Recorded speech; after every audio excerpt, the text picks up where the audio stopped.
because nobody knows when they're going to lose somebody. It's important for people with learning disabilities and people without to know what their future is going to be after their loved ones pass away.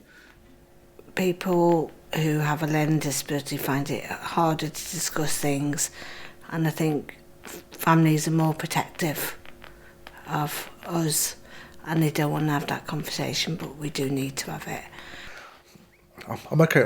I'm a quite independent boy. I'm sort of living with my mum. She's 65 next month. I was worried about everything that happened to my mum. I was just worried about where will I go, in like a flat or something. I wanted to be, if I do, I want to be independent.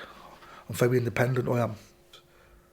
In 2016, I lost my mum very quickly.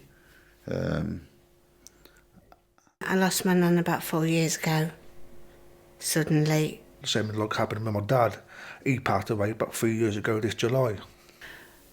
Yeah, and I think it's people are frightened to talk about it. I'm a pretty open person. We're pretty open as a family. But I've met friends who just don't want to talk about it.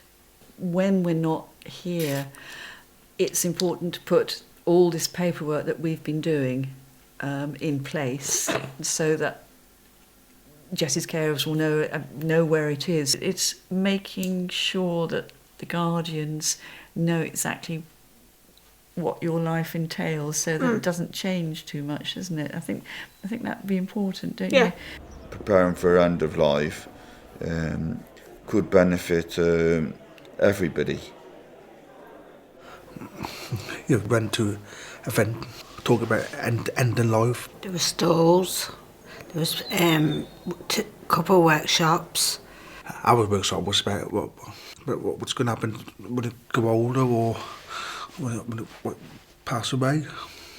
It was about having that conversation with your carers or your loved ones about what you want in the future, and if you get ill or it comes to the end of your life, and making a will mainly to make sure your wishes are taken into account.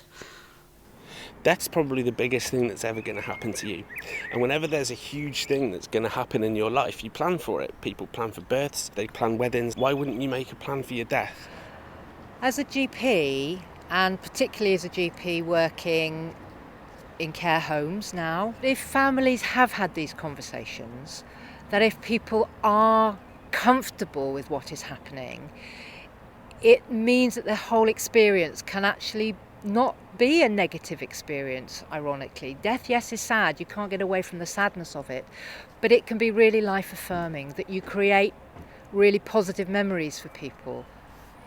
It's been informative because it's not just about planning for the future, it's about sort of planning for now. I think it's important just to have information. Whether you act on it is obviously your choice, but having information gives you that option. Yeah. I guess really we all should have plans of where our final resting place is, who has what of our belongings. I've already spoken to my dad a little bit about it, and we are going to have that discussion when I'm ready to. I know it won't be easy to have that conversation, but I know they're prepared to. That they know now that I need to have that conversation at some point. And so when you talk about when you're dying, it is a hard thing. So if you can find someone to talk to, don't bottle it up. I talked to one of my friends. She lost her dad with cancer. So, if you need me, I'm there for you. I know, Mum. And she's the same for you, isn't she? Yeah. Yeah. So it's that special friend. Yeah. I think we all need. Finding somewhere out there, whether it's a carers group, an organisation, whether it's CAB, a helpline, or whether it's somewhere outside the family that you can go to. Don't try and struggle on your own if you're having difficulty. I think that's what's important. Try not to be afraid, and try and get the message across how important it is to have this conversation. or have these things in place so that you are prepared for the worst, because nobody knows what's going to happen.